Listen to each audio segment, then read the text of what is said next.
The following program is a paid advertisement for MoneyFAQs, brought to you by Lear Capital.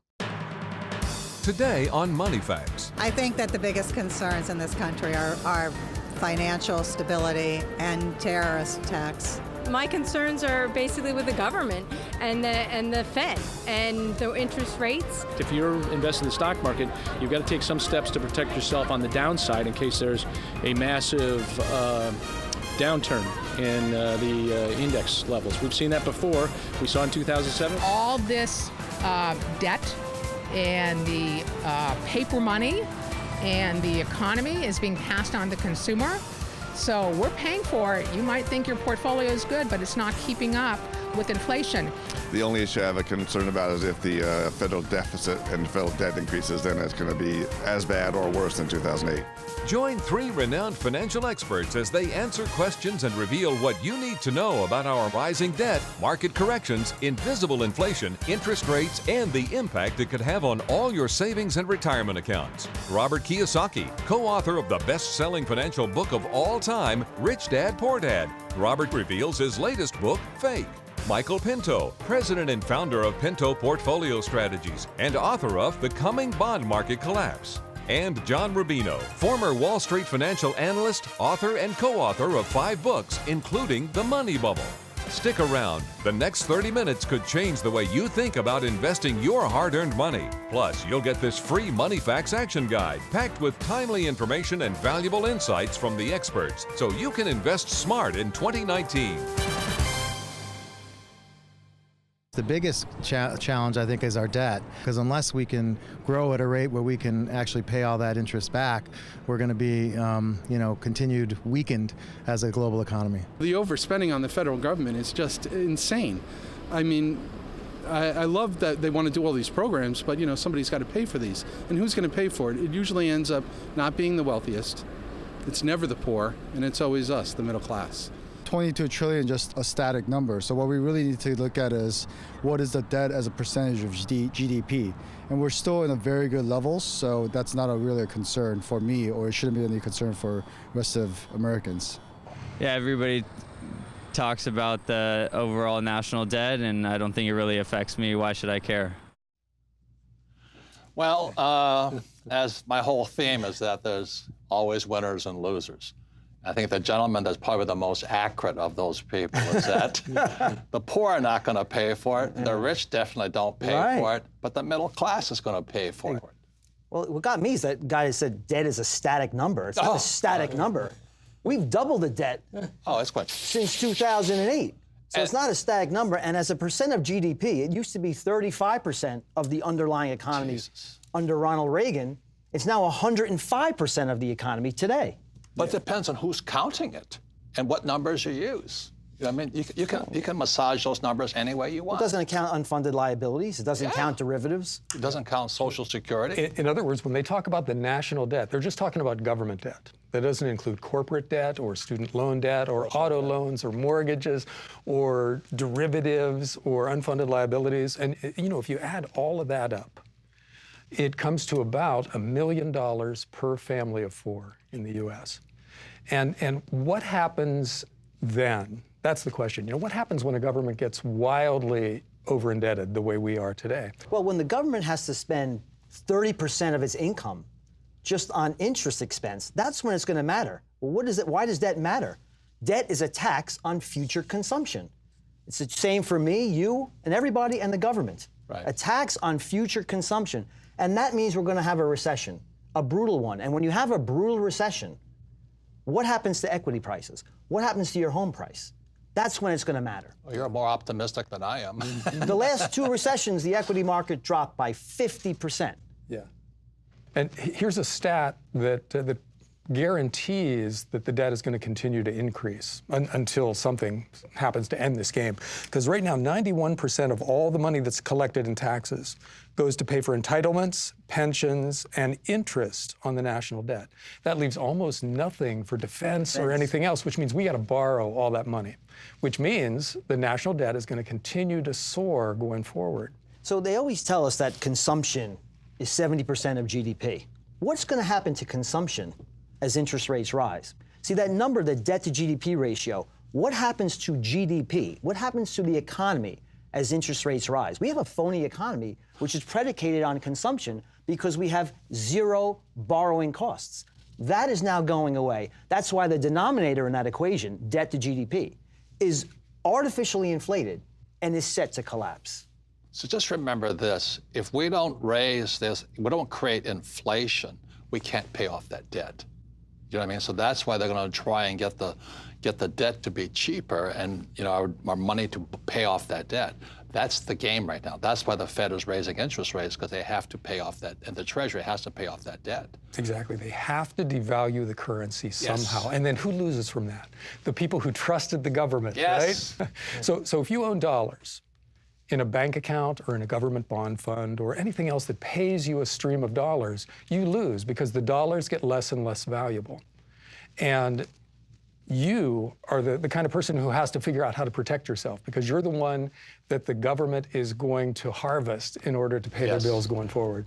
Well, speaking of debt, if you put a chart of debt up against when Nixon broke the gold window in '71, boom. Well, because they could print money. Yes, exactly. But let me just say one more thing on that. So I'm looking for gold, you know, and I didn't know what gold was.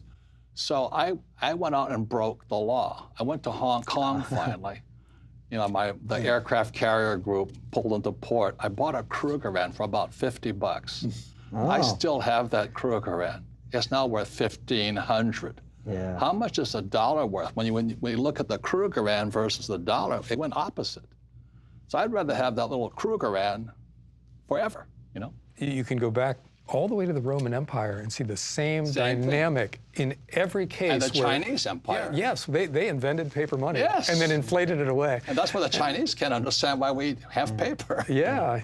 And in each case, governments borrowed too much money, destroyed the value of their currency, and the people who had gold and silver were protected. They're the ones who made out, and everybody else who trusted the government got crushed financially. We're going to have another crisis. In fact, I think we're in the middle of one right now.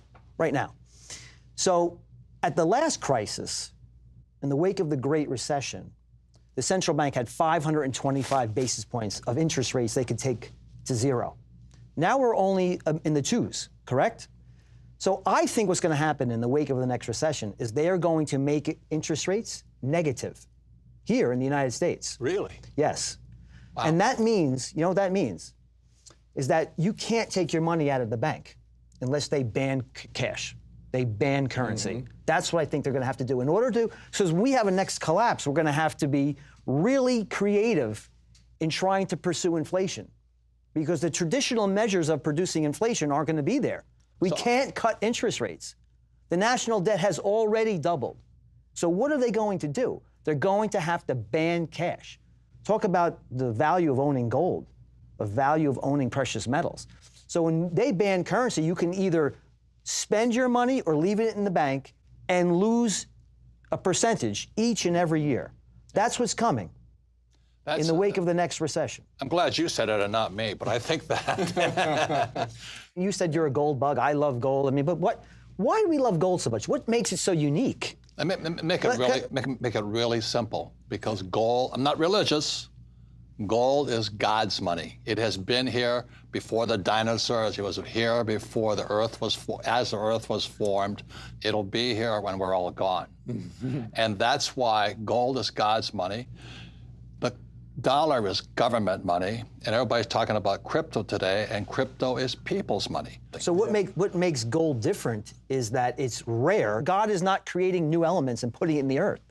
Well, God is not printing gold. But the point is that if money is to hold its value, it has to be rare and virtually indestructible. That's gold, and there's no other element that can fulfill that role.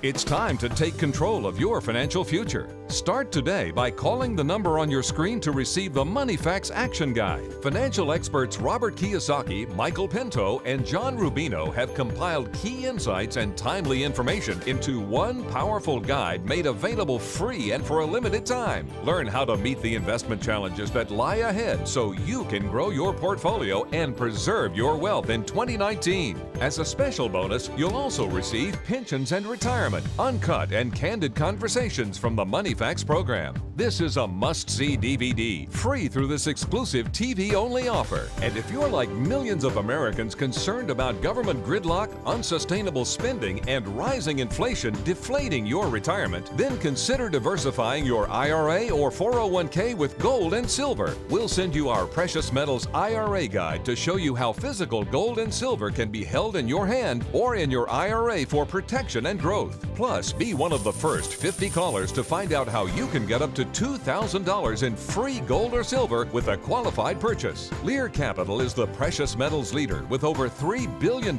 in trusted transactions and over 20 years of helping customers become proud and satisfied gold and silver owners. So don't wait. Call now for your free no-obligation information and discover from the financial experts how to grow your portfolio, preserve your wealth, and set yourself up for an enjoyable retirement. Remember, it's free with no obligation. Call 1-800-547-4820. That's 1-800-547-4820. 1-800-547-4820.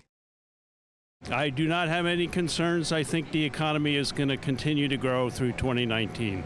Things seem to be going good.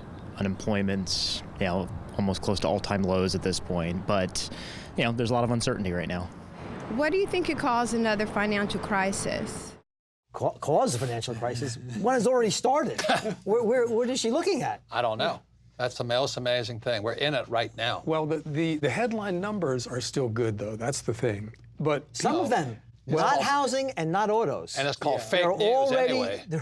They're already rolling over. But if you look at unemployment or inflation or GDP growth, those are the big numbers that people use to gauge the economy, and they're still good. The quality of the jobs. See, we have like pretty much record low on an unemployment rate, but one of the reasons why productivity is so low is because the person who used to have a nice, good, paying job with a pension, with a 401k plan, with benefits, is now a Walmart greeter and an Uber driver, maybe even a Lyft driver. So I've got 3 jobs. So look how low the unemployment rate is. But I still can't make ends meet. Yeah, there's a new movement out called one job only, because people have 3 jobs. But, in any event, things usually seem best right before a crash. 1999 was a great year. 2007 too? 2007 was awesome, a boom year. And then 2008 was a catastrophe. Right. So we could easily be on the edge of a crisis. And when did the stock market peak? 2007. Yeah. 2007 was a bull market for equities. Yes. And 2008 and 2009 were the biggest crash in equities since the Great Depression. So we could easily be on the edge of something like that today because of all the debt we've taken on. People aren't watching as this war with China we've started.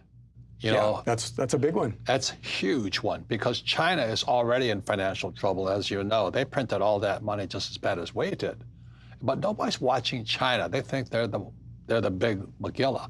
They're in very serious trouble. Well, China quintupled their debt between 2008 and 2018. Yeah, nobody really knows, but China could be the bigger debtor nation than Japan. And Japan is a lot smaller than China.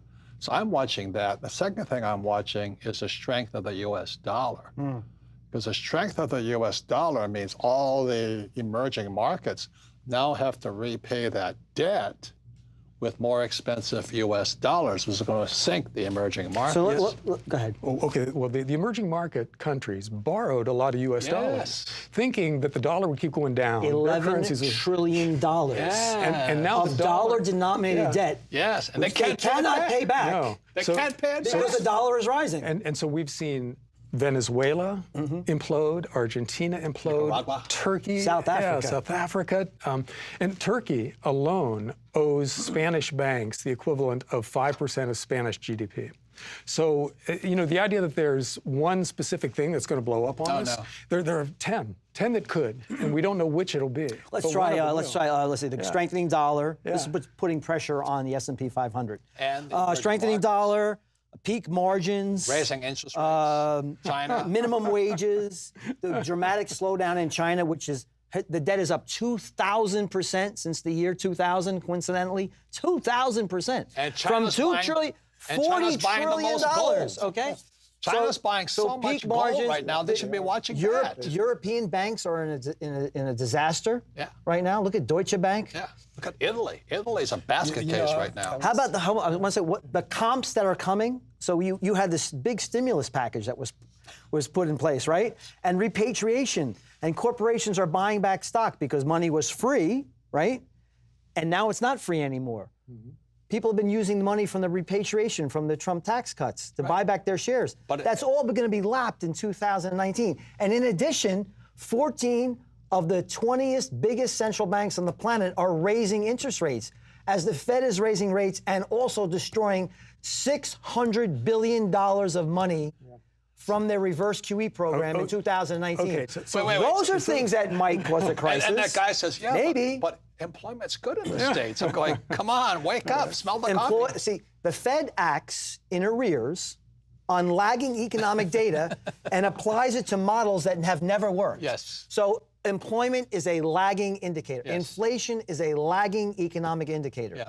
So don't take any solace in the fact that interest rates are low right now because they're rising, and don't take any solace in the fact that we have a low unemployment rate. Yes, because that will not last. Okay, so to sum up, we've borrowed so much money around the world that any number of things could blow up on us now. Yes. There are 10 different catalysts for the next financial crisis, and we can't know which one is going to be the one that does it.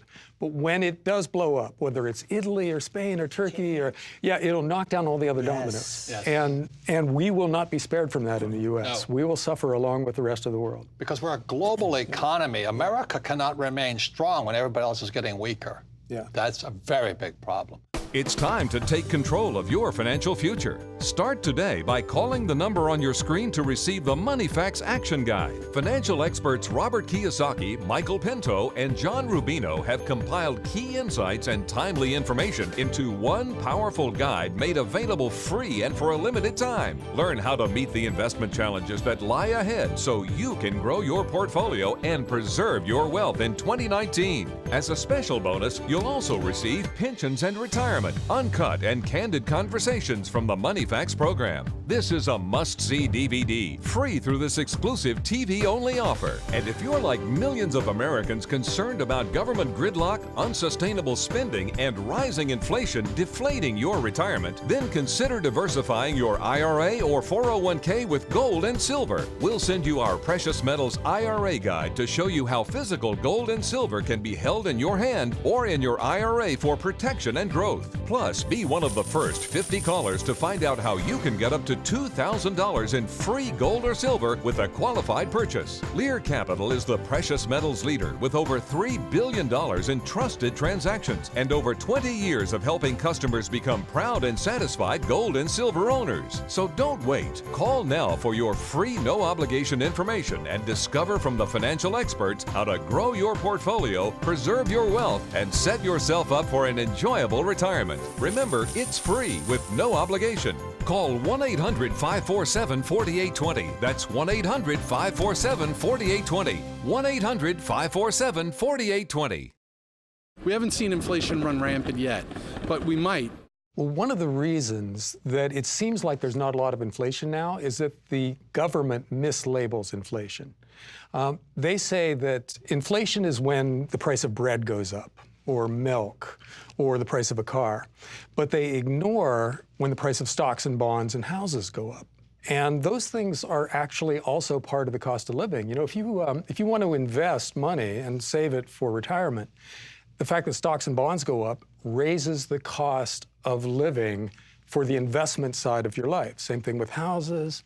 And because of that, we actually have had raging inflation over the past decade. The government created a lot of money, and instead of flowing into the Main Street economy, it flowed into Wall Street.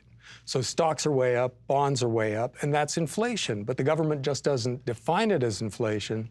So people think there's no inflation, but there actually has been quite a bit of inflation over the past few years. Well, that guy said it best. Most people they don't know what it's like. I'm the old guy. Yeah. I'm baby boomer. I remember when prices were going up daily. But what people don't see is the inflation in our school systems. How much does a college education cost today? It's prohibitive. That's the biggest inflation I've ever seen, and that's why student loan debt is now the biggest asset on the government balance sheet. Well, see, and that's another thing that's not part of the official statistics, because if you've got a kid in college, your inflation rate is huge. It's 10 or 15 or 20%. Well, the government has no bloody idea what inflation is. Yes.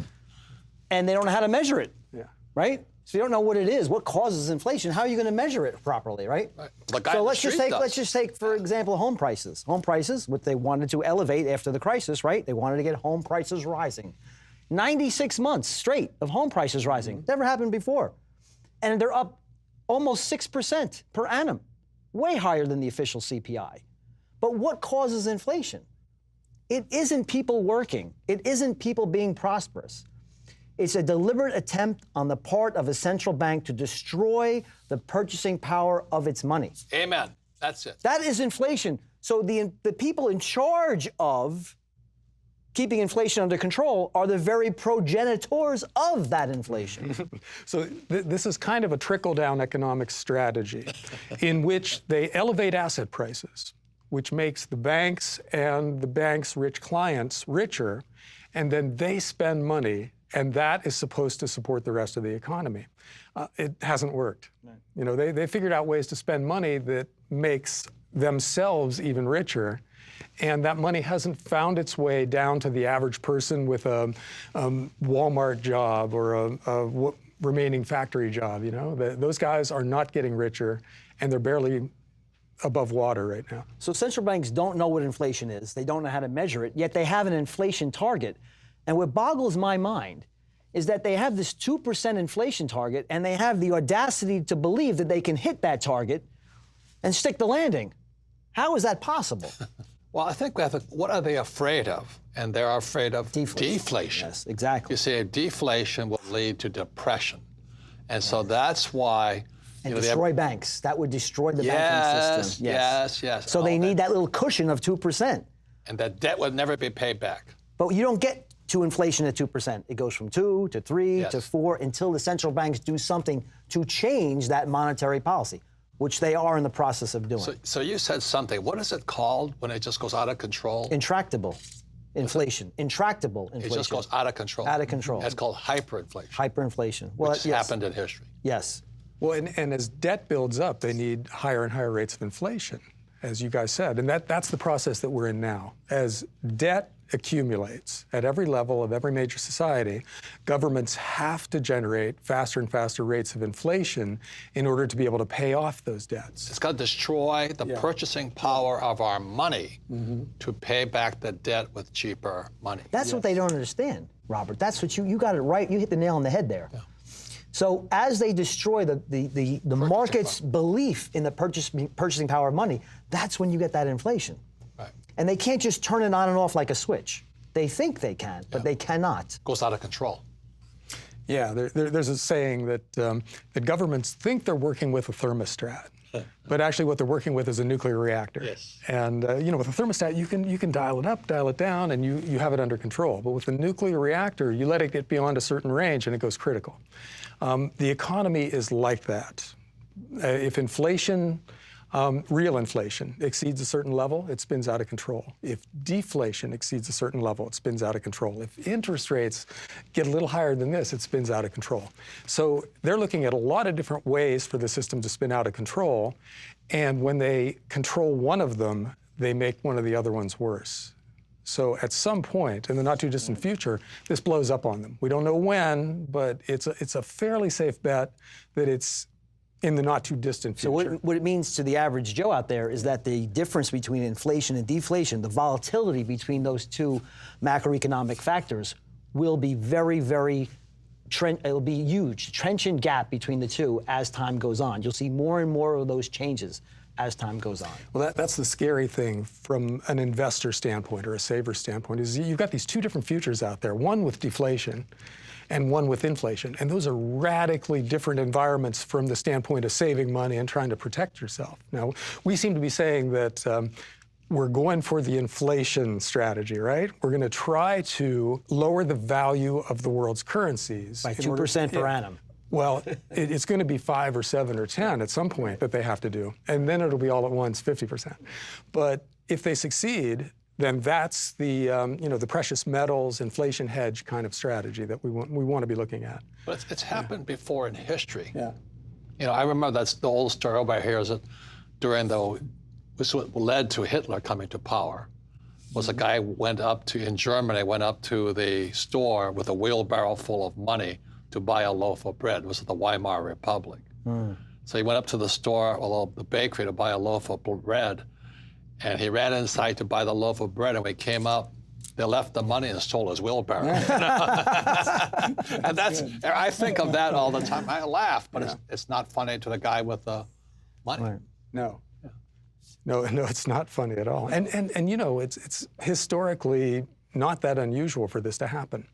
Countries borrow too much money, they get into trouble because of their borrowing, and then they engineer inflation in order to get themselves out from under their debts. So we shouldn't be surprised that this is what's coming, because it's happened dozens of times before. But when you're on a gold standard, inflation is almost impossible. Correct. When you go off the gold standard, you have this volatility between inflation and deflation. And that's going to be more and more pronounced as we go through time. Right. Precisely because we have gone off the gold standard now since 1971, and we've engendered all this debt. Yeah. So as an investor, you're saying to yourself, well, the government's now telling me they're pursuing inflation. So maybe I should buy assets. Then they achieve their inflation targets, and they blow up these asset prices. Then they say, wait a second, let's go to switch to deflation. Then I was an investor, wait, now you're going to destroy my assets. You're going to destroy the value of my house. You're going to destroy my 401k. What do I do now? Because those prices are going to tumble. Then those prices are going to collapse. Then what is the central bank's going to do? Go back to create inflation again, just like they did in 2008 and 2000. Well, that's in the so they're going to be altering between inflation and deflation more and more frequently, and it just makes it much more difficult for the average investor who's been taught, inculcated over years and years just to buy and hold and dollar cost average down. You are going to get destroyed. It's time to take control of your financial future. Start today by calling the number on your screen to receive the MoneyFAQs Action Guide. Financial experts Robert Kiyosaki, Michael Pinto, and John Rubino have compiled key insights and timely information into one powerful guide made available free and for a limited time. Learn how to meet the investment challenges that lie ahead so you can grow your portfolio and preserve your wealth in 2019. As a special bonus, you'll also receive pensions and retirement, uncut and candid conversations from the MoneyFAQs program. This is a must-see DVD, free through this exclusive TV-only offer. And if you're like millions of Americans concerned about government gridlock, unsustainable spending, and rising inflation deflating your retirement, then consider diversifying your IRA or 401k with gold and silver. We'll send you our Precious Metals IRA Guide to show you how physical gold and silver can be held in your hand or in your IRA for protection and growth. Plus, be one of the first 50 callers to find out how you can get up to $2,000 in free gold or silver with a qualified purchase. Lear Capital is the precious metals leader with over $3 billion in trusted transactions and over 20 years of helping customers become proud and satisfied gold and silver owners. So don't wait. Call now for your free no-obligation information and discover from the financial experts how to grow your portfolio, preserve your wealth, and set yourself up for an enjoyable retirement. Remember, it's free with no obligation. Call 1-800-547-4820. 1-800-547-4820. The preceding program has been a paid advertisement for MoneyFAQs, brought to you by Lear Capital.